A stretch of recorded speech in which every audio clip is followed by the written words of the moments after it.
নমস্কার বন্ধু, আজকে আমরা নেক্সট যে স্কুলটা রয়েছে 9 নম্বর স্কুল, ঠিক আছে। Bardhaman municipal girls high school, যেটা সলিউশন নিয়ে তোমাদের সামনে চলে এসেছি। তো পরপর এরকম আসতেই থাকবে, সেটা তো স্বাভাবিক ব্যাপার, তোমাদের বলাই হয়েছে। তো চলো দেখো, এই স্কুলটাতে প্রথম কোশ্চেন কি বলেছে না, X% বার্ষিক সরল সুদের হারে কোনো মূলধন X বছরের সুদ X টাকা হলে মূলধনের পরিমাণ কি হবে।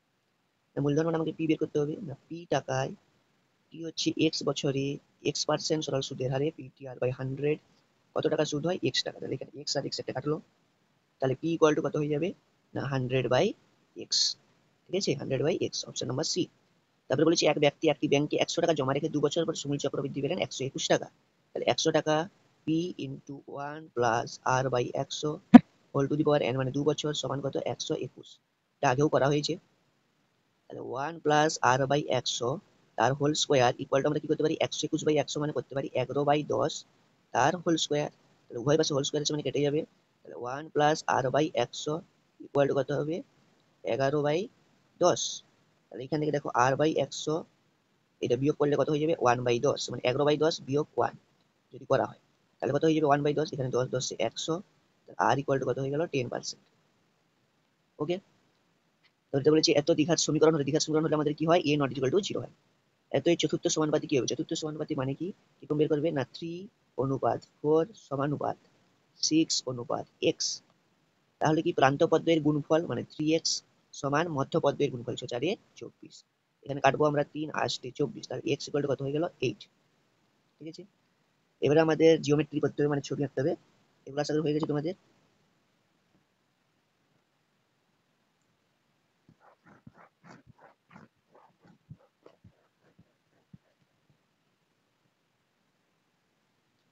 এবার দেখো 5 নম্বর কি বলছে, ও কেন্দ্রবৃত্তে এবি ও সিডি যা দুটি দৈর্ঘ্য সমান। আমাদের এটা একটা ও কেন্দ্রবৃত্ত, এখানে হচ্ছে এবি আর সিডি, এটা হচ্ছে A B C D. AB CD যা দুটি দৈর্ঘ্য সমান, কোণ এ ও বি 60 ডিগ্রি, এটাও আমরা আগে করেছি। যদি ও হয়, কোণ এ ও বি 60 ডিগ্রি, কোণ সিওডি এর মান কত হবে, এটা যদি 60 ডিগ্রি হয় তাহলে এটাও হয়ে যাবে 60 ডিগ্রি, বিপরীত কোণ। আমরা বিপরীত কোণ পড়েছি। তাহলে এটা একটা সরলরেখা যদি থাকে আর এরকম যদি থাকে, তাহলে এই কোণটার সাথে এই কোণটা কি হবে সমান হবে বিপরীত কোণ, এই কোণটার সাথে এই কোণটা কি হবে সমান হবে বিপরীত কোণ। তাহলে এটার অপশন হয়ে যাবে 60 ডিগ্রি। তাহলে বলেছি ও কেন্দ্রবৃত্তে পি কিউ একটি ব্যাস, ঠিক আছে। তাহলে ও কেন্দ্রীয় বৃত্ত আমরা অঙ্কন করেছি, যেখানে পি কিউ হলো ব্যাস, পি কিউ ব্যাস, মাঝখানে হচ্ছে এটা ও। বলেছে পি আর সমান আর কিউ, এখান থেকে এটা অঙ্কন করতে হবে। এটা যদি আমাদের আর হয়, পি আর সমান আর কিউ, কোন আর পি কিউ এর মান কত, কোন আর পি কিউ এর মান কত, এই কোণটা আমাকে বের করতে হবে, ঠিক আছে। তাহলে এইখান থেকে একটা জিনিস দেখো, অর্ধবৃত্তস্থ কোণ সমকোণ, মানে এই কোণটা কত হচ্ছে 90 ডিগ্রি, ঠিক আছে। আর এখান থেকে পি আর পি সমান আর কিউ, মানে এই বাহুটার সাথে এই বাহুটার সমান, তার মানে এই কোণটার সাথে এই কোণটার সমান হবে। আর এটা একটা ত্রিভুজের তিনটা কোণের সমষ্টি 180 ডিগ্রি, তাহলে এটা কত হয়ে যাবে 45 ডিগ্রি, এটাও হয়ে যাবে 45 ডিগ্রি, ঠিক আছে। Option number D. নেক্সট দেখো,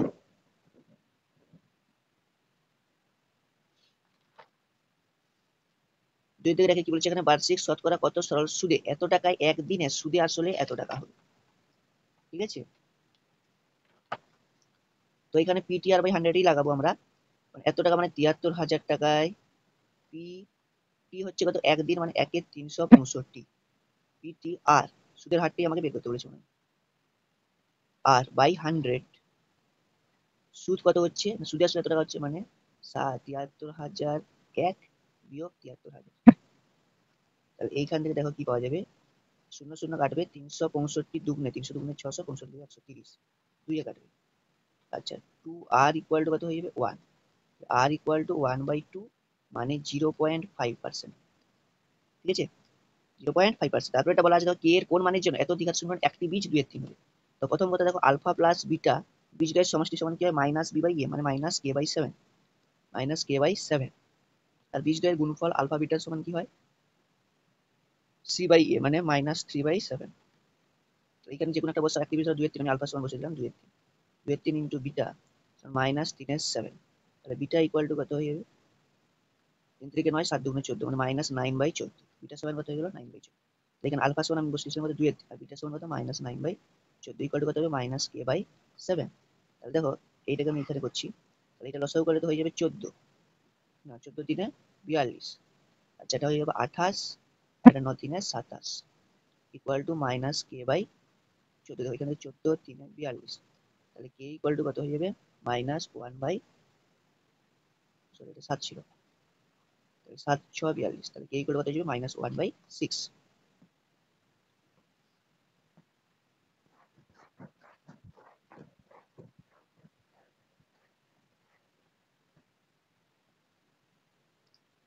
3 নম্বর কি বলেছে, ও কেন্দ্রবৃত্তে এবিসিডি যে দুটি দৈর্ঘ্য সমান, তাহলে বৃত্তের ব্যাসার্ধের দৈর্ঘ্য কত হবে? ও কেন্দ্রবৃত্তে এবি আর সিডি যে দুটি দৈর্ঘ্য সমান, এখানে এটা নাম দিব আমরা এবি আর এটার নাম দিব সি ডি, ঠিক আছে। এখানে মাঝখানে দাও ও, বলেছে ও কেন্দ্রবৃত্তে কোণ এ ও বি 60 ডিগ্রি, এটা হচ্ছে 60 ডিগ্রি, সিওডি যোগ করি। বলছে কোণ সিডি সমান 6 সেমি, এখান থেকে সিডি এটা যদি 6 সেমি হয়, এবি সমান কত হবে 6 সেমি, কারণ যে দুটি দৈর্ঘ্য কি আছে সমান আছে। এবার ভালো করে দেখো, এইটা হচ্ছে এই কোণ এ ও বি 60 ডিগ্রি, আর ও বি সমান হচ্ছে কত ও এ, কারণ একই বৃত্তের ব্যাসার্ধ। তার মানে এই যে কোণ বি কোণ আর সমান হবে কোণ এ, মানে এই কোণটার সাথে এই কোণটার সমান হওয়া উচিত। তার মানে এই দুইটা কোণ 60 ডিগ্রি করেই হবে। তুমি যে তিনটা কোণ সমষ্টি 100 আছে সেই শর্তে যদি করি, তাহলে দুটো কোণ কত হয়ে যাবে 60 ডিগ্রি করে হবে। তার মানে দেখো ত্রিভুজ এ ও বি কি হয়ে গেল সমবাহু ত্রিভুজ। ত্রিভুজ এ ও বি হলো কি, এ ও বি হলো সমবাহু ত্রিভুজ, তার মানে এ বি মান যদি 6 সেমি হয়, তাহলে বৃত্তের ব্যাসার্ধ কত হয়ে যাবে 6 সেমি, এটা করলেই হয়ে যাবে। এবার লিখে দিলেই হলো যে আমরা এরকম বের করে নেব কোণ এ প্লাস কোণ বি ইকুয়াল টু 180 মাইনাস 60 সমান 120, এটা যেহেতু সমান, তাহলে কোণ এ সমান হয়ে যাবে 120/2 সমান 60, লিখে দেবো যেহেতু এ ও বি এক সমবাহু ত্রিভুজ, তাহলে এই বৃত্তের ব্যাসার্ধ 6 সেমি। তারপরে বলেছি এ ও বি এক বৃত্তের একটি ব্যাস, সি বৃত্তের উপর একটি বিন্দু, ঠিক আছে। এইখানটায় করছি, তারপর মুছবো আমরা। এ ও বি একটি বৃত্তের ব্যাস, এ ও এ ও বি বৃত্তের একটি ব্যাস, সি বৃত্তের উপর যে কোনো একটা বিন্দু, এখানে ধরো একটা বিন্দু সি নিলাম, সি বৃত্তের উপর কোণ ওবিসি 60 ডিগ্রি, তাহলে এটা হচ্ছে কোণ, বলছে ও বি সি হচ্ছে 60 ডিগ্রি, এখানে এটা দেখো ও, এইটা হচ্ছে 60 ডিগ্রি, ঠিক আছে। আচ্ছা এই পুরো কোণটা কত 90 ডিগ্রি, অর্ধবৃত্তস্থ কোণ সমকোণ, এখানে লিখবে কি অর্ধবৃত্তস্থ কোণ, এই পুরো কোণটা 90 ডিগ্রি, এটা 60 ডিগ্রি, তাহলে এটা কত হবে 90 আর 60 যোগ করলে কত হচ্ছে 150, মানে 180 থেকে 150 বিয়োগ করলে 30 ডিগ্রি, এটা হয়ে যাচ্ছে কত 30 ডিগ্রি, ঠিক আছে। এবারে দেখো আমাকে কি বের করতে হচ্ছে, কোণ ও সি এ, ও সি এ এই কোণটা বের করতে বলেছে। এবার ভালো করে দেখো, এখানে ও সি আর ও এ দুটাই বৃত্তের ব্যাসার্ধ, আমরা যদি ত্রিভুজ এ ও সি নেই, তাহলে ও সি সমান ও এ একই বৃত্তের ব্যাসার্ধ, তাহলে এই কোণটার এই কোণটা কি হবে, এই বাহুটা এইটার এই বাহুটা সমান, তার মানে এই কোণটার সাথে এই কোণটা সমান, এই কোণটা কত 30 ডিগ্রি, তাহলে এই কোণটা হয়ে গেল কত 30 ডিগ্রি, মানে কোণ ও সি এ সমান হয়ে গেল কত আমাদের 30 ডিগ্রি, বুঝা গেল।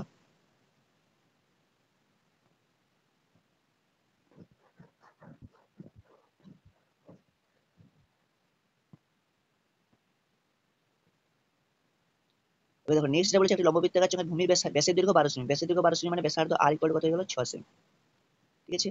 উচ্চতা 21 সেমি, মানে এইচ সমান কত আছে 21 সেমি, তাহলে পার্শ্বতলের ক্ষেত্রফল কত, পার্শ্বতলের ক্ষেত্রফল কি হয় 2 পাই আর এইচ, 2 পাই আর এইচ, এখানে বসিয়ে দিবে 2 গুণিত 22 এর 7 গুণিত আর হচ্ছে 6 ইন্টু উচ্চতা 21, 7 3 21, এবার এটা গুণ করলে যেটা হবে সেটাই হচ্ছে কি আমাদের অ্যান্সার। এবার 3 থেকে কি বলছে দেখো, বার্ষিক এত পার্সেন্ট সরল সুদ এত টাকায় 1 বছর 3 মাসের সবৃদ্ধিমূল কত হবে, ঠিক আছে। আচ্ছা এখানে প্রথমে তোমাদের আইটা বের করতে, আই ইকুয়াল টু কত পিটি আর বাই 100, মানে 960 পি, টি হচ্ছে কত 1 বছর 3 মাস, 1 বছর 3 মাস মানে 1 প্লাস 3 মাস মানে কত হবে 3 এর 12 মানে 1 এর 4, মানে 1 বছর 3 মাস মানে হচ্ছে 5 এর 4 বছর, এটা তোমাকে বছরে কনভার্ট করে নিতে হবে, ইনটু এত পার্সেন্ট সরল 8 24 থেকে 25/3 বাই 100, শূন্য শূন্য কাটলো, 5 দুগুণে 10, 3 3 9, 3 দুগুণে 6, 2 16 32, 4 4 16, 25 4 100, তাহলে সবৃদ্ধিমূল কত হয়ে যাবে 960 যুক্ত 100 সমান 1060, সবৃদ্ধিমূল মানে সুদ আর আসলকে আমাকে কি করতে হবে যোগ করতে হবে, হয়ে গেল। যে সমাধান করো, এটা দুটি বই আছে আমরা করবো না। আর এটা তো বলেছি 3000 টাকায় বার্ষিক 9% চক্রবৃদ্ধি সুদে 3 বছরের চক্রবৃদ্ধি সুদ কত হবে, এটা জাস্ট লিখে দিচ্ছি আমি, চক্রবৃদ্ধি সুদ কত হবে 30,000 P into 1 plus R by 100 whole to the power n মানে 3 মাইনাস 30,000, এটা বের করলে হয়ে যাবে চক্রবৃদ্ধি সুদ P into 1 plus R by 100 whole to the power n minus P. সমাধান যদি করাই আছে, যদি একটি অখণ্ড ধনাত্মক সংখ্যার 5 গুণ, আমি ধরলাম একটি অখণ্ড ধনাত্মক সংখ্যা কত x, তার 5 গুণ মানে 5x, ঠিক আছে। ধনাত্মক সংখ্যার 5 গুণ, তার বর্গের দ্বিগুণ অপেক্ষা 3 গুণ, তার বর্গ কত বর্গ এক্স স্কোয়ার, তার দ্বিগুণ অপেক্ষা 3 কম, মানে এই দুটোর বিয়োগফল সমান কত হলো 2x square minus 5x equal to 3, এবার এটাকে মিডল টার্ম করলে x ইকুয়াল টু বেরিয়ে যাবে, ঠিক আছে। নেক্সট দেখো, নেক্সট দেখো এটা একটু কঠিন আছে, আমাদের টেস্ট বইও আছে, আমি জাস্ট সমীকরণটা করে দেবো, উদাহরণে দেওয়া আছে এই অঙ্কটা, টেস্ট বইয়ে উদাহরণে দেওয়া আছে ঘাত সমীকরণে। কি বলেছে, আন্দুর স্কুলের এক বার্ষিক ক্রীড়া প্রতিযোগিতায় শিক্ষার্থী 6 গভীর পিতা বিশিষ্ট শূন্যগর্ভ বর্গাকারে দাঁড়ালো, এর ফলে সম্মুখ সারিতে যতজন শিক্ষার্থী ছিল শিক্ষার্থীরা যদি নিরেট বর্গাকারে দাঁড়াতো তবে সম্মুখ সারিতে 24 জন শিক্ষার্থী কি হতো, কম হতো। ঠিক আছে, 24 জন শিক্ষার্থী কম হতো। শিক্ষার্থীর সংখ্যা কত, ধরো এদিকে আছে তোমার এক্স জন, এরকম সারিতে আছে এক্স জন, এরকমও দাঁড়িয়েছে এক্স জন। ঠিক আছে, এটা হচ্ছে সম্মুখ সারি, এবার এক্স জন, এটাও সম্মুখ সারি এক্স এক্স জন। ঠিক আছে, তাহলে এরকম সম্মুখ সারিতে শিক্ষার্থীর সংখ্যা প্রথমে কি লিখবে, সম্মুখ সারিতে শিক্ষার্থীর সংখ্যা এক্স জন। তাহলে এখানে মোট শিক্ষার্থীর সংখ্যা কত হবে, ভালো করে দেখো, মোট শিক্ষার্থীর সংখ্যা কত হবে, এরকম করে যদি এক্স জন বই থাকে তাহলে এক্স স্কোয়ার হলো মোট শিক্ষার্থীর সংখ্যা, বর্গাকারে দাঁড়িয়েছে। ঠিক আছে, এবারে এখানে কি বলেছে দেখো, 6 গভীরতা বিশিষ্ট শূন্য গর্ভ বর্গাকারে দাঁড়িয়েছে। মানে 6 গভীরতা মানে কি, এদিকে আমাদের 6 কাটবে, এদিকে আমাদের 6 কাটবে। ঠিক আছে, মাঝখানে এরকম একটা গর্ত হবে, যেখানে এটাও 6, এটা 6, এটা 6, এটা 6, নিচ থেকে উপরের দিকে উঠছে। কারণ এদিকে যদি টোটাল এক্স জন থাকে, এদিকে থেকে আমাদের 6 জন কমবে, এদিকে থেকে আমাদের 6 জন কমবে, দিলে তো সেই গর্তটা হবে। 6 গভীরতা বিশিষ্ট শূন্য গর্ভ বর্গাকারে দাঁড়ালে বর্গাকার করতে হবে। তাহলে টোটাল কতজন কমবে, সম্মুখ সারিতে সংখ্যা, এখানে সম্মুখ সারিতে এক্স জন ছিল, এদিকে 6 জন কমে যাবে, এদিকে 6 জন কমে যাবে, তাহলে কত কমলো, এক্স মাইনাস 12 জন। এখানে তাহলে টোটাল শিক্ষার্থীর সংখ্যা কত হবে, square, X minus 12 whole square. ঠিক আছে, তাহলে মোট শিক্ষার্থীর সংখ্যা কত হয়ে যাবে, আগে ছিল X square minus of X minus 12 whole square. এবারে বলেছে যদি ওই শিক্ষার্থীটা যদি নিরেট বর্গাকার বানাতো তাহলে সম্মুখ সারিতে 24 জন শিক্ষার্থী কম ছিল। সম্মুখ সারিতে কতজন আছে এখন, এক্স জন। আগে বলেছিল যদি শিক্ষার্থীটা 6 ঘর শূন্য বর্গাকার দাঁড়াতো, এরপরে সম্মুখ সারিতে যতজন শিক্ষার্থী দাঁড়ালো শিক্ষার্থী নিরেট বর্গাকার দাঁড়াতো তবে সম্মুখ সারিতে 24 জন শিক্ষার্থী কম হতো। এখানে এক্স জন আছে, তাহলে যদি নিরেট বর্গাকার থাকে কতজন হতো, সম্মুখ সারিতে এক্স মাইনাস 24, তাহলে তখন শিক্ষার্থীর সংখ্যা কত হতো না, এক্স মাইনাস 24 এর হোল স্কোয়ার। এই দুটো কি হয়ে যাবে সমান। দেখো আমি ধরে নিয়েছিলাম এক্স জন দাঁড়িয়েছে, এবারে তারা প্রথমে কখন কিরকম দাঁড়িয়েছে না, 6 গভীরতা বিশিষ্ট 6.6 জন করে 6 গভীরতা বিশিষ্ট শূন্য গর্ভ বর্গাকার। তাহলে এখানে সম্মুখ সারিতে কতজন করে হচ্ছে, 6 জন করে হচ্ছে। তার মানে এ পাশ থেকে 6 জন কমে গেছে, যেটা এদিকে চলে এলো নিচের দিকে, আর এ পাশ থেকে 6 জন কমে গেছে নিচের দিকে, টোটাল 12 জন কমে গেল। তার মানে তখন শিক্ষার্থীর সংখ্যা কত হলো, এক্স মাইনাস 12 হোল স্কোয়ার, আগে ছিল কত এক্স স্কোয়ার। তাহলে দুটো বিয়োগ করলে আমরা শিক্ষার্থীর সংখ্যাটা পেয়ে যাবো। আর এই পাশে বলেছে যদি এটা নিরেট বর্গাকারে দাঁড়াতো তাহলে সম্মুখ সারিতে এক্স মাইনাস 24 জন, তাহলে এই পাশে এক্স মাইনাস 24, তাহলে টোটাল শিক্ষার্থীর সংখ্যা কত হয়ে যাবে, এক্স মাইনাস 24 হোল স্কোয়ার। কারণ বর্গক্ষেত্রের ক্ষেত্রফল কি, বাহু স্কোয়ার। তাহলে এইটাকে সমাধান করলে তোমাদের এখানে এক্স ইকুয়াল টু বেরিয়ে যাবে শিক্ষার্থীর সংখ্যা। এবার এখানে কি বলেছে দেখো, এ অনুপাত বি ইকুয়াল যদি বি অনুপাত সি হয়, এ অনুপাত আমরা এটা দ্বারা মুছে দিই, এটা তোমাদের আশা করা হয়ে গেছে।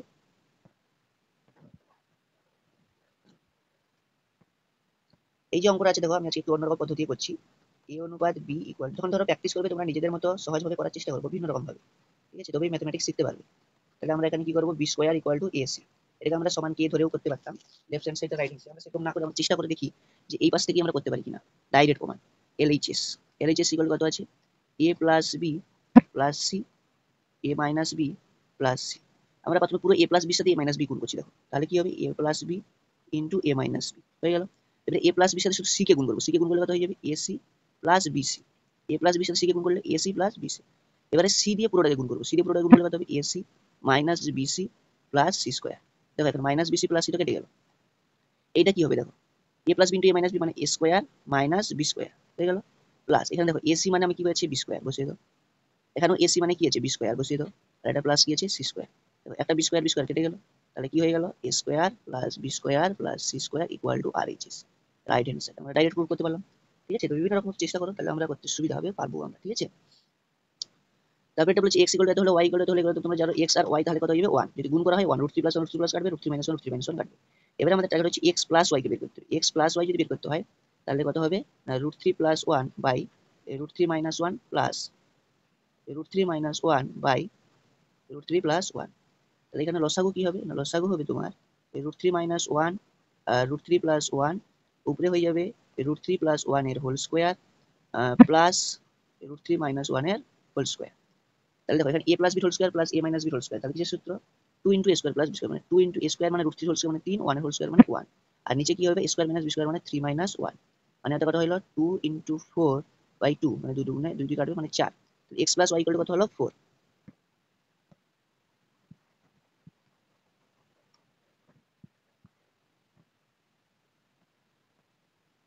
তাহলে x plus y equal to 4 হলো, তাহলে আমাকে বের করতে বলেছি কি x square plus y square, x square by y square by x, তাহলে এটা তো লসাগু হয়ে যাবে x y, আর এখানে হবে x cube plus y Q.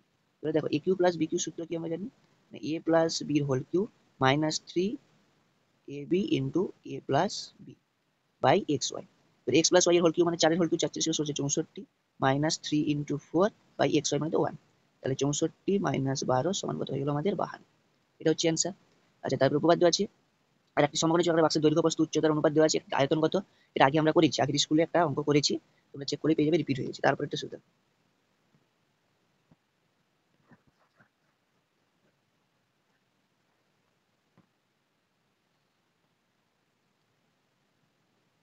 এটা কি বলেছে দেখো,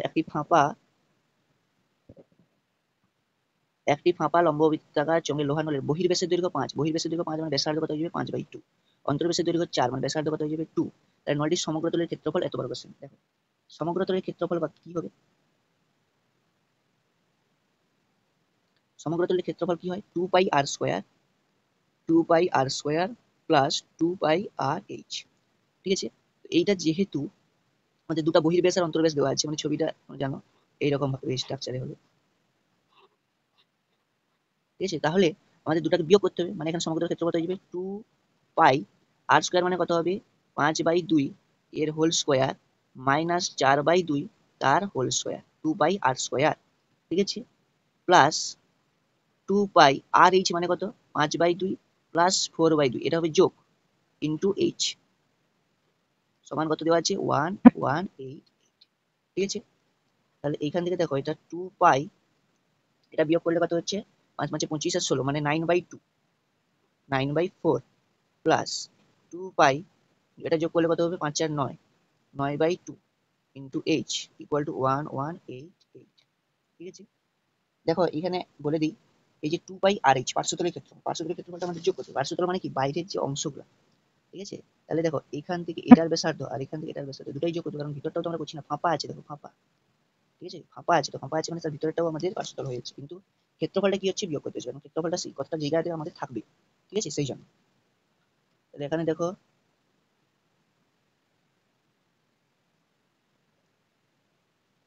2 2 4, 2 2 কাটলো, আচ্ছা তাহলে এখানে কত হয়ে গেল 9/2 প্লাস 9h, ঠিক আছে, আমরা নিয়ে চলে এসেছি 1188, পাইটাকে যদি নিয়ে চলে এসেছি তাহলে কত আসবে 7/22, 11 2 22, 11 1 11, 0 11 8 88, 2 5 10, 2 4 8, এখান থেকে তাহলে কি হবে দেখো 9 প্লাস 9 2 18h, এপাশে 2 গুণ হয়ে যাবে, ঠিক আছে, মানে 54 গুণিত 7 2 14, ঠিক আছে। তাহলে এইখান থেকে দেখো 18h ইকুয়াল টু কত হয়ে যাবে না 54 গুণিত, দেখো এখান থেকে করছি 18h ইকুয়াল টু কত হয়ে যাবে 54 গুণিত 14 মাইনাস 9, ঠিক আছে। তাহলে এখান থেকে 18h ইকুয়াল টু 54 গুণিত 14 মাইনাস 9, এখান থেকে আমরা কি করবো দেখো 9 কমন নিই, 9 কমন নিয়ে 9 6 54, 14 6 কত 84, 84 মাইনাস 1, এত কে গুণ করবো বলো, এখানে 9 2 18, তাহলে 2h ইকুয়াল টু 84 থেকে 1 বিয়োগ করলে কত হচ্ছে 83, তাহলে h ইকুয়াল টু কত হয়ে যাচ্ছে 2 4 8, 2 1 2 .2 5 10, 41.5 মিটার, বুঝে গেল। আজকে এখানে এই স্কুলটা সমাপ্ত করলাম, পরের দিন আমরা এই যে চিত্তরঞ্জন হাই স্কুল নিয়ে আলোচনা করবো, ঠিক আছে, চলো।